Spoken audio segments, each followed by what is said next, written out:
Do you find that you have a problem making radio versions, cut downs, and different edits of your songs? I have a great way of doing it. I used to do it a very cumbersome way before, where I would actually save the session as another one, but if I needed to make edits to my song, I'd have to do it in both versions or however many versions, and it was very annoying. I've got a much better way now, and I'd like to share it with you. Stay tuned. Hello everyone, and welcome to Distinct Mastering. My name is Freddie. I'm a mastering engineer, producer, DJ, and president of Sleeping Giant Music.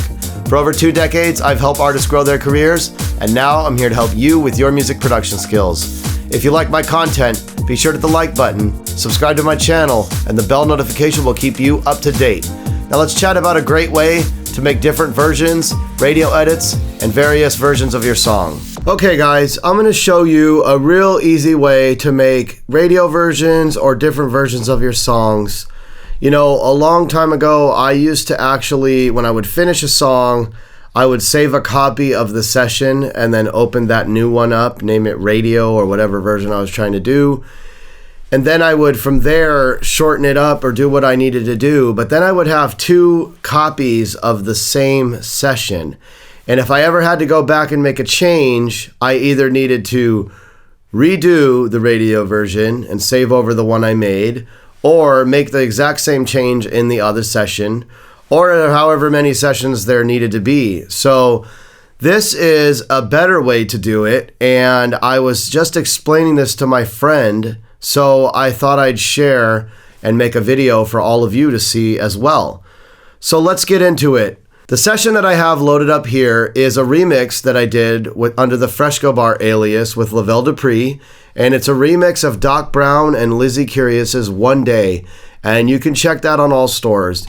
Because this is out on Unlearned Records, I'm not going to be able to play this for you, but I'll link you the file and the song down below so you can check it out. But this was a unique one because it's a tech house song, and the extended version, which you see right here, is rather long. So I put some markers at the top to show you the different cut downs that I did.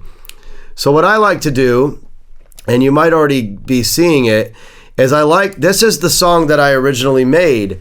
And when I'm done, I just take this and duplicate the whole thing over. And then from there, I will turn off. As you can see, these are turned off, and you could do that by pressing an Ableton. You can press 0, and that will turn them on and off. And you can go in and just turn off and on what you do and don't need. So you can see that the radio version starts right here and goes to about here. And now that's still a little long at 4:51. So then I did another cut down version for Spotify. And from there, I was able to take little sections and shorten them up. Now, a good way to do that would be, say you want to get rid of this 8-bar section. And I'm just using this as an example, but you might hypothetically want to do that, and you want to check and make sure maybe some of your effects are not being cut off. You might move them over to the left or the right, and then when you do this trick, you can then bring them back in. But if you hold Command and Shift and Delete, it's going to bring everything over.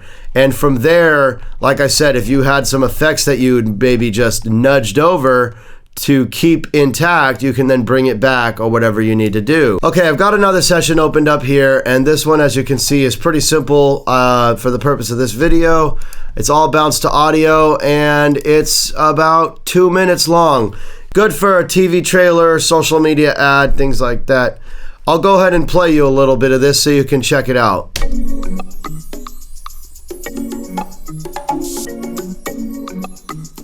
And as you can see, it's got a nice little intro.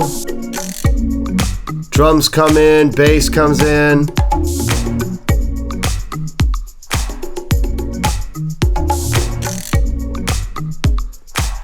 And then we've got the classic filter that comes in here.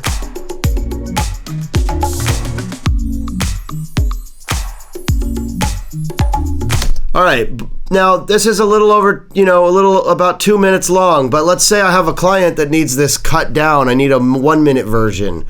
So, like I said, what I like to do is I like to select the whole track and then hit Command D in Ableton. And what that's going to do is it's going to give you duplicate everything.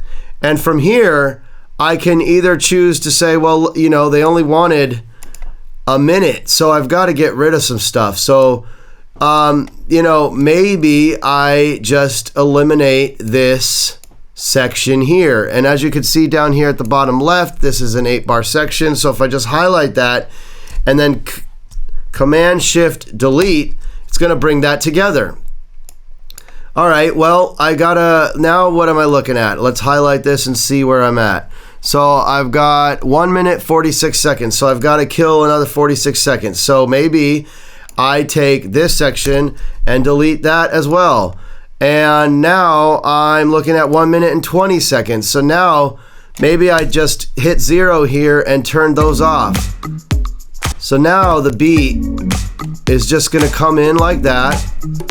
And I'm looking at now 1 minute 17. So I'm still a little long. So I need to get rid of some more. And one of the things that I can do here is just take 4 bars out of this whole 8-bar section. Now, sometimes the reason why I like to take things out in the middle is because I might like to keep tails of things intact. Like if there might be an effect like this impact here, if I were to take this out from here, I would lose that. Or if I chopped it from here, I might chop off that tail. So it's good to pay attention to where you're coming in and out of. So if I take a look carefully and see that I go from here, there's 1 bar, 2 bar, 3 bar, 4 bar, I still keep that intact. And I could just extend that back out.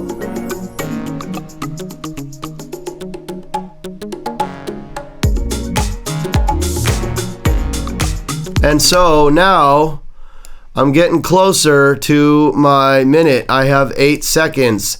And essentially, this is just some dead space here. So I don't necessarily even have to bounce all of that.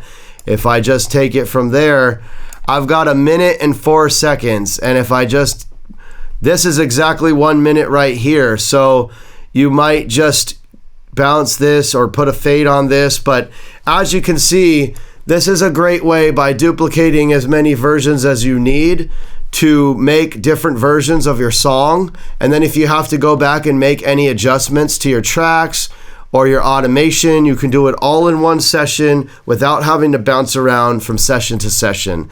So I highly suggest you use this trick. I hope you enjoyed it. If you have any questions, shoot me a comment down below. And that's a brief overview of how you can make radio edits and different versions of your songs very easily.